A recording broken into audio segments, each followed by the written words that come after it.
from Dan Mazier. Mark Carney's hand-picked candidate attended a Chinese communist military parade in Beijing on the regime's dime.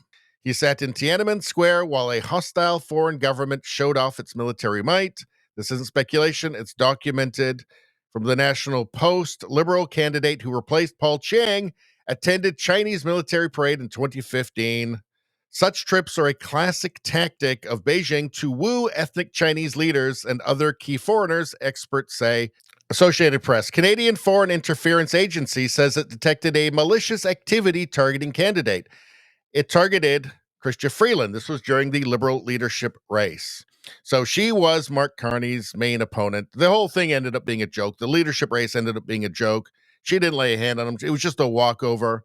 It seems like it was just there was a backroom deal or something, and they all just decided it's going to be Carney. We'll go through this charade of having a leadership race. But in any case, China interfered to Carney's benefit by attacking Chrystia Freeland.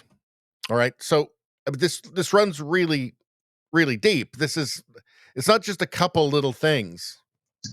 And China has shown incredible leadership, with President Xi's historic commitments to peak emissions by 2030 and to decarbonizing the Chinese economy by 2060 at the latest. He's got nothing but kind words to say about Xi. Now, of course, Xi runs a totalitarian government in China. There's obviously no democracy and nobody has any rights.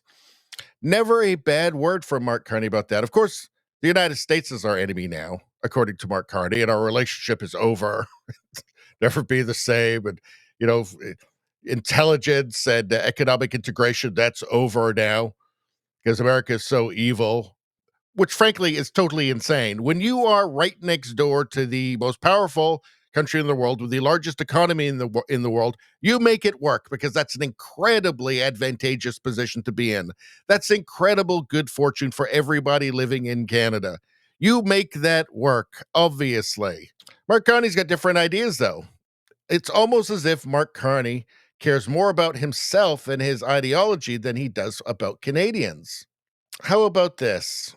From Holly Doan, Mark Carney, only weeks before seeking Liberal Party leadership, lobbied Beijing's mayor to deepen cooperation.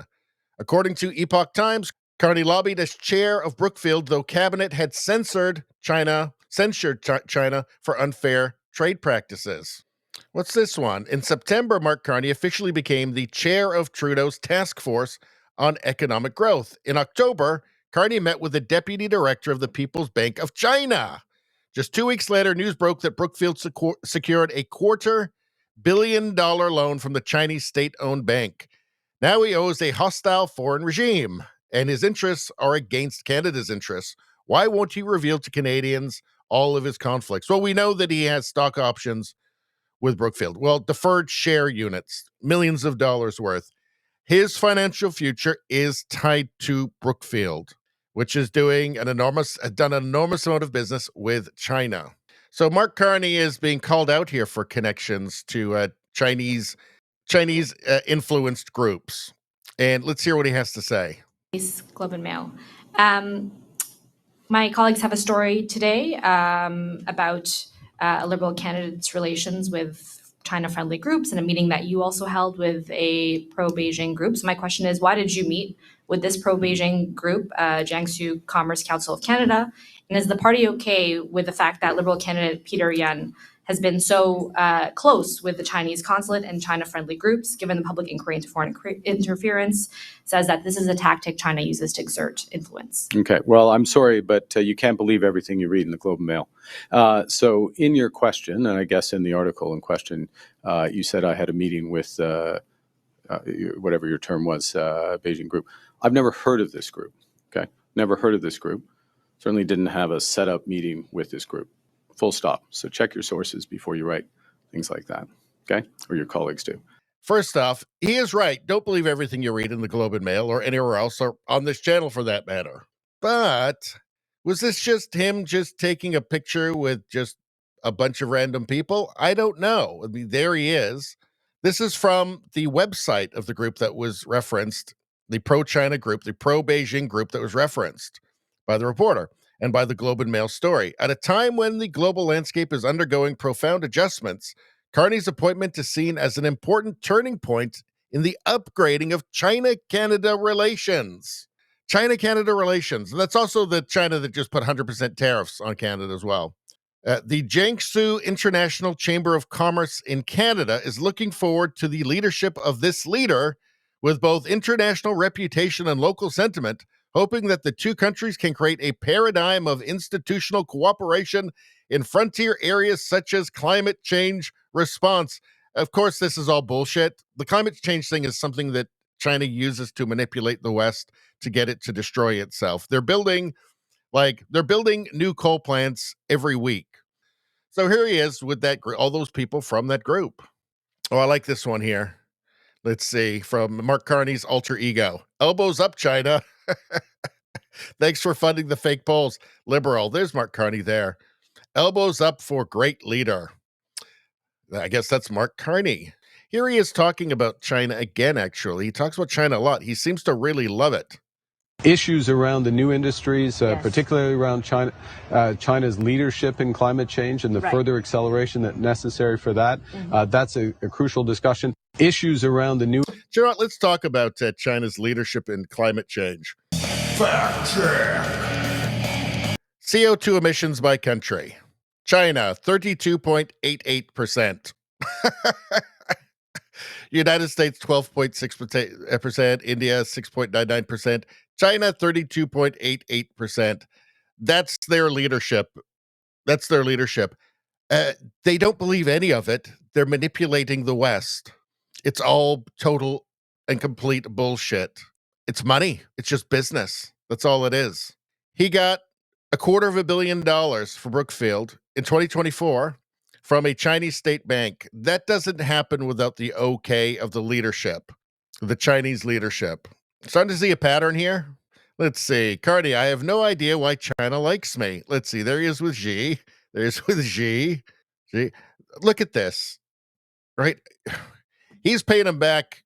He is paying them back more than they could have imagined with the rhetoric about the United States. I mean, you think China doesn't love that? Our relationship is over.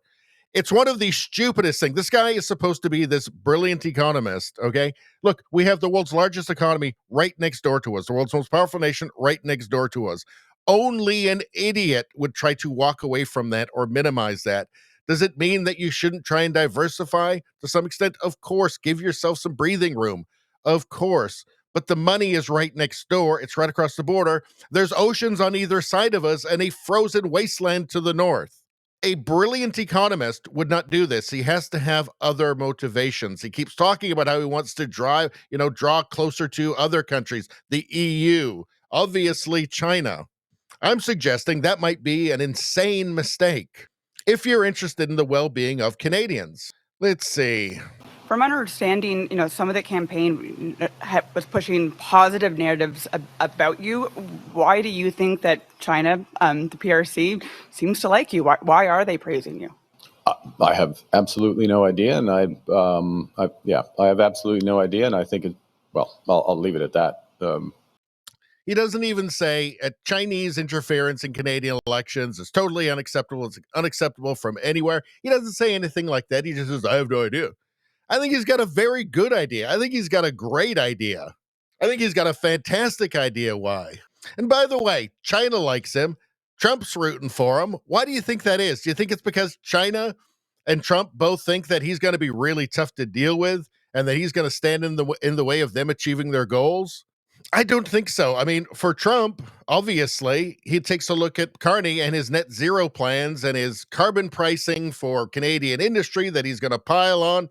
And he understands that Canadian companies are going to want to move from Canada to the United States. Trump is saying that he wants global industry and businesses to relocate to the United States, particularly manufacturing. And he's rolling out the red carpet for them. He's going to get that from Canada with Carney. Carney, he keeps saying making Canadian businesses more competitive. You don't make them more competitive by making it more expensive for them to do business, by taxing them more. That's insane. You'd think people would kind of cotton onto this, right? Go, maybe he's not the guy to vote for. Maybe this guy's going to be really bad for us. I have no idea why. Chairman Mark. That's what he'll be. He'll be Chairman Mark. I have no idea why they like me. No idea. Let's see. Oh, here we go. So here's a bit more from Dean Ascoreko. He says, Mark Carney got the Chinese government-friendly Canadian Association's website pulled after he was shown to have lied about meeting them. The web post referenced in the Globe and Mail article is inaccurate, as is the suggestion that Mr. Carney had any such in-depth discussion. We have reached out to the organization correcting the record and asked that they remove such claims immediately. Well, the organization, where there's pictures of him with them, said that Mark Carney had conversations with them. He had talks with them. He certainly seems very friendly with anything China-related. So what do you think? I think that he's lying. I think that he lies constantly. Here is Globe and Mail journalist Bob Fife. Brian Lilly posted this. And he's on the CBC after Mark Carney's hissy fit, where he claimed not to have met with people at an organization that he did meet with. Fife explains the story. But here's the thing I want to talk, and I'm glad Mr. Carney raised this. Yep. Because here's the reason why. This same group, if you go to the website, after they met him, they wrote a laudatory thing about how great Mark Carney is, how great he is and going to improve Chinese-Canadian relations. What did we find out on Monday? The site committee, which looks into federal election interference, said that WeChat and China has been trying to mold public opinion involving Mr. Carney. What are they molding? Nice things about him, what a tough guy he is, how he can take on the Americans. So I guess the point here is, has anybody learned anything from the foreign interference inquiry or not? This is the strategy of China to try to influence no matter which political party you are. And rather than trying to attack the media, why doesn't he just say, look, we have to do a better job of dealing with these kind of organizations that are trying to influence politicians? So again, his response, it comes down to his response, really, doesn't it? His response tells us a lot more than he thought it was telling us. Let's take a look at it again. Why do you think that China, the PRC, seems to like you? Why are they praising you? I have absolutely no idea, and I have absolutely no idea, and I think I'll leave it at that. Everybody with two brain cells to rub together has an idea, and the idea is that they think China thinks that you will be good for China, not for Canada, for China. They will be able to use you.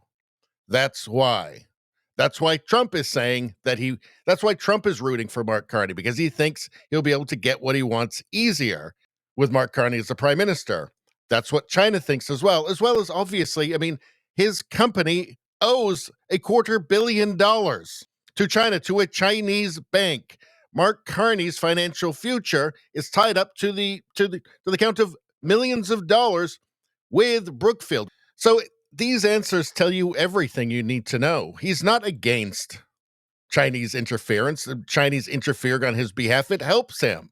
It helps him. We know that they at least attempted to interfere in the leadership race to his benefit. To his benefit.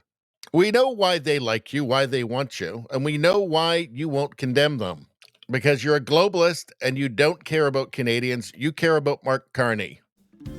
Anyway, that's all I'm going to say about that. Please like, share, and subscribe. Subscribing really helps me out. I thank you for that.